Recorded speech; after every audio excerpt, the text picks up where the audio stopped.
ಆತ್ಮೀಯ ವೀಕ್ಷಕರಿಗೆಲ್ಲ ಪುನರ್ವೇಶ ಸಂಸ್ಕಾರಕ್ಕೆ ಸ್ವಾಗತ ಸುಸ್ವಾಗತ. ಈಗ ಕೆಲವೊಂದು ಉದ್ಯೋಗದ ಮಾಹಿತಿಯನ್ನ ಕೊಡ್ತಾ ಇದ್ದೇವೆ.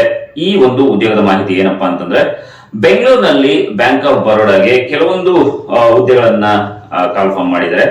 ಇದು ಒಟ್ಟು 376 ಖಾಲಿ ಹುದ್ದೆಗಳಿರುವಂತದ್ದು. ಹಾಗೇನೆ ಈ ಹುದ್ದೆಗಳ ವಿವರವನ್ನ ತಿಳ್ಕೊಳ್ಳೋಣ, ವಯೋಮಿತಿನೂ ಕೂಡ ತಿಳ್ಕೊಳ್ಳೋಣ. ಹಾಗೇನೆ ಅರ್ಜಿ ಶುಲ್ಕ ಇರುತ್ತೆ, ಎಷ್ಟಿರುತ್ತೆ, ಹಾಗೆ ಆಯ್ಕೆ ವಿಧಾನ ಹೇಗಿರುತ್ತೆ, ಮತ್ತೆ ಅರ್ಜಿ ಸಲ್ಲಿಸೋದಕ್ಕೆ ಕೊನೆಯ ದಿನಾಂಕ ಯಾವುದು, ಹಾಗೆ ಈ ಒಂದು ಹುದ್ದೆಗೆ ಎಷ್ಟು ಸಂಬಳವನ್ನ ಕೊಡ್ತಾರೆ, ಹಾಗಾದ್ರೆ ಆ ಹುದ್ದೆ ಯಾವುದು ಅನ್ನೋದನ್ನ ಈ ಒಂದು ವಿಡಿಯೋದಲ್ಲಿ ನೋಡೋಣ. ಅದಕ್ಕಿಂತ ಮುಂಚೆ ನೀವು ಹೊಸದಾಗಿ ನಮ್ಮ ಚಾನಲ್ ನ ನೋಡ್ತಾ ಇದ್ರೆ ಇನ್ನೂ ಕೂಡ ನಮ್ಮ ಚಾನಲ್ ನ ಸಬ್ಸ್ಕ್ರೈಬ್ ಮಾಡಿಲ್ಲ ಅಂತಂದ್ರೆ ಸಬ್ಸ್ಕ್ರೈಬ್ ಮಾಡಿ. ಹೆಚ್ಚಿನ ಒಂದು ವಿಡಿಯೋಗಳಿಗಾಗಿ ಪಕ್ಕದಲ್ಲಿ ಇರುವಂತಹ ಬೆಲ್ ಐಕಾನ್ ಕ್ಲಿಕ್ ಮಾಡಿ ಆಲ್ ಅನ್ನೋದನ್ನ ಒತ್ತಿ ಇದೇ ರೀತಿ ಸಪೋರ್ಟ್ ಮಾಡ್ತಾ ಇರಿ ವೀಕ್ಷಕರೇ ಅಂತ ಹೇಳ್ತಾ, ಸಂಪೂರ್ಣವಾಗಿ ಈ ವಿಡಿಯೋವನ್ನ ನೋಡ್ತಾ ಬನ್ನಿ. ಖಂಡಿತ ಇದು ಅನುಕೂಲ ಆಗುತ್ತೆ. ಕೆಲಸ ಹುಡುಕ್ತಾ ಇರುವಂತವ್ರಿಗೆ, ಬ್ಯಾಂಕ್ ಅಲ್ಲಿ ವರ್ಕ್ ಮಾಡ್ಬೇಕು ಅನ್ನೋಂಥವ್ರಿಗೆ ಈ ಒಂದು ವಿಡಿಯೋ ಖಂಡಿತ ಹೆಲ್ಪ್ ಆಗುತ್ತೆ. ಈ ವಿಡಿಯೋ ಇಷ್ಟ ಆದ್ರೆ ಲೈಕ್ ಮಾಡಿ ಅಂತ ಹೇಳ್ತಾ ಬನ್ನಿ ಈಗ ವಿಡಿಯೋವನ್ನ ಮಾಹಿತಿಯನ್ನ ನೋಡೋಣ. ಓಕೆ, ಹುದ್ದೆಗಳ ವಿವರವನ್ನ ನೋಡೋದಾದ್ರೆ ಸೀನಿಯರ್ ರಿಲೇಶನ್ಶಿಪ್ ಮ್ಯಾನೇಜರ್ ಒಟ್ಟು ಹುದ್ದೆ 326. ಹಾಗೆಯೇ ಈ ವೆಲ್ತ್ ರಿಲೇಶನ್ಶಿಪ್ ಮ್ಯಾನೇಜರ್ 50 ಹುದ್ದೆಗಳಿಗೆ ಕಾಲ್ಫಾರ್ಮ್ ಮಾಡಿರುವಂತದ್ದು. ಇನ್ನು ಬೆಂಗಳೂರಿನಲ್ಲೇ ಎಷ್ಟು ಹುದ್ದೆ ಖಾಲಿ ಇದೆ ಅಂತಂದ್ರೆ ಒಟ್ಟು 32 ಹುದ್ದೆಗಳು ಖಾಲಿ ಇರುವಂತದ್ದು.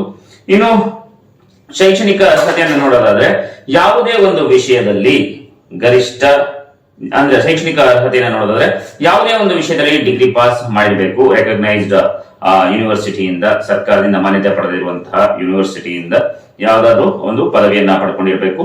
ಇನ್ನು ವಯೋಮಿತಿಯನ್ನ ನೋಡೋದಾದ್ರೆ ಸೀನಿಯರ್ ರಿಲೇಶನ್ಶಿಪ್ ಮ್ಯಾನೇಜರ್ ಹುದ್ದೆಗೆ ಅರ್ಜಿಯನ್ನ ಸಲ್ಲಿಸೋದಕ್ಕೆ ಕನಿಷ್ಠ 24 ವರ್ಷ ಇರಬೇಕು. ಹಾಗೇನೆ ಈ ವೆಲ್ತ್ ರಿಲೇಶನ್ಶಿಪ್ ಮ್ಯಾನೇಜರ್ ಹುದ್ದೆಗೆ ಅರ್ಜಿಯನ್ನ ಸಲ್ಲಿಸಬೇಕು ಅಂತಂದ್ರೆ 23 ವರ್ಷ ವಯೋಮಿತಿ ಇರಬೇಕಾಗುತ್ತೆ. ಇನ್ನು ಯಾವುದೇ ಬೇರೆ ಹುದ್ದೆಗೆ ಅಂದ್ರೆ ಅದರಲ್ಲೇ ಇರುವಂತಹ ಹುದ್ದೆಗೆ ಅರ್ಜಿಯನ್ನ ಸಲ್ಲಿಸಬೇಕು ಅಂದ್ರೆ ಕನಿಷ್ಠ 35 ವರ್ಷ ಮೀರಿರಬಾರದು.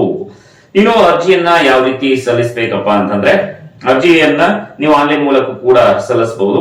ಇನ್ನು ಮಾಸಿಕ ವೇತನವನ್ನ ನೋಡೋದಾದ್ರೆ ತಿಂಗಳ ಸಂಬಳ ಎಷ್ಟಿರುತ್ತಪ್ಪ ಅಂತಂದ್ರೆ 35,000 ರೂಪಾಯಿಯಿಂದ 40,000 ಸಂಭಾವನೆ ಇರುತ್ತೆ, ತಿಂಗಳ ಸಂಬಳ ಇರುತ್ತೆ. ಇನ್ನು ಅರ್ಜಿ ಶುಲ್ಕ ಎಷ್ಟಿರುತ್ತೆ ಅಂದ್ರೆ ಸಾಮಾನ್ಯ ಮತ್ತೆ ಒಬಿಸಿ ಅಭ್ಯರ್ಥಿಗಳಿಗೆ 600 ರೂಪಾಯಿ ಇರುತ್ತೆ. ಇನ್ನು SC ST ಮತ್ತೆ PWD ಮತ್ತೆ ಮಹಿಳಾ ಅಭ್ಯರ್ಥಿಗಳಿಗೆ 100 ರೂಪಾಯಿಗಳಿರುತ್ತೆ, 100 ರೂಪೀಸ್ ಇರುತ್ತೆ. Debit card, credit card, internet banking ಮೂಲಕ ನೀವು ಶುಲ್ಕವನ್ನ ಪಾವತಿಯನ್ನ ಮಾಡಬಹುದು. ಇನ್ನು ಆಯ್ಕೆ ವಿಧಾನವನ್ನ ನೋಡೋದಾದ್ರೆ ವೀಕ್ಷಕರೇ, ಅರ್ಜಿ ಸಲ್ಲಿಸಿದಂತಹ ಅಭ್ಯರ್ಥಿಗಳಿಗೆ ಲಿಖಿತ ಪರೀಕ್ಷೆ ಇರುತ್ತೆ, ನಂತರ ಸಂದರ್ಶನ ಇರುತ್ತೆ. ನಂತರ ನೀವೇನಾದ್ರೂ ಕೂಡ ಸೆಲೆಕ್ಟ್ ಆಯ್ತು ಅಂತಂದ್ರೆ ದಾಖಲೆಗಳನ್ನ ಪರಿಶೀಲನೆಯನ್ನ ಮಾಡಿ ನಂತರ ನಿಮ್ಮನ್ನ ಆಯ್ಕೆ ಮಾಡಲಾಗುತ್ತೆ. ಇನ್ನು ಪ್ರಮುಖ ದಿನಾಂಕಗಳನ್ನ ನೋಡೋದಾದ್ರೆ ಇಂಪಾರ್ಟೆಂಟ್ ಡೇಟ್ಸ್ ನ ನೋಡೋದಾದ್ರೆ ಇನ್ನು ಆನ್ಲೈನ್ ಅಪ್ಲಿಕೇಶನ್ ಸಲ್ಲಿಸಲು ಆರಂಭವಾದಂತಹ ದಿನಾಂಕ ಯಾವ್ದಪ್ಪ ಅಂತಂದ್ರೆ 19ನೇ ತಾರೀಕು 11ನೇ ತಿಂಗಳಲ್ಲಿ ಈ ಒಂದು ಹುದ್ದೆಗೆ ಅರ್ಜಿಯನ್ನ ಸಲ್ಲಿಸೋದಕ್ಕೆ ಆರಂಭದ ದಿನಾಂಕ ಇತ್ತು. ಇನ್ನು ಆನ್ಲೈನ್ ನಲ್ಲಿ ಅಪ್ಲಿಕೇಶನ್ ಸಲ್ಲಿಸೋದಕ್ಕೆ ಕೊನೆಯ ದಿನಾಂಕ ಯಾವಪ್ಪ ಅಂತಂದ್ರೆ ನಾಳೆನೇ ಕೊನೆಯ ದಿನಾಂಕ 9ನೇ ತಾರೀಕು 12ನೇ ತಿಂಗಳು 2021. ಶುಲ್ಕವನ್ನ ಪಾವತಿಸಬೇಕಾದದ್ದು ಕೂಡ ನಾಳೆ ಅಂದ್ರೆ 9ನೇ ತಾರೀಕು 12ನೇ ತಿಂಗಳು 2021.